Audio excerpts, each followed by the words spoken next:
تو سب سے پہلے تو ہمیں یہ جاننا چاہیے کہ مفتی کسے کہتے ہیں۔ مفتی عربی کا لفظ ہے، اور اس کا معنی مطلب تو یہ ہوتا ہے کہ وہ شخص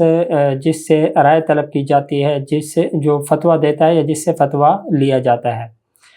اور اصطلاح میں ایسے شخص کو مفتی کہتے ہیں جو کہ اسلامی علوم اور اس کے اصولوں کے اوپر، اصولوں کے جو مصادر ہیں یعنی فقہ، اصول فقہ،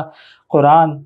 حدیث، فقہ، اصول فقہ، اور اسی کے طریقے سے اجماع اور قیاس کے اوپر کیا ہو، خوب مہارت رکھتا ہو، اور پھر یہ کہ اس نے کسی اچھے جامعہ سے جو ہے وہ تخصص کی ڈگری بھی حاصل کی ہو، اسے ہی ہم جو اصطلاحاً مفتی کہتے ہیں۔ ایک مفتی کی ذمہ داری یہ بنتی ہے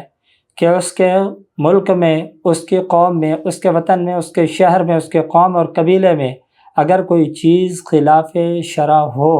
تو وہ اس کے خلاف آواز اٹھا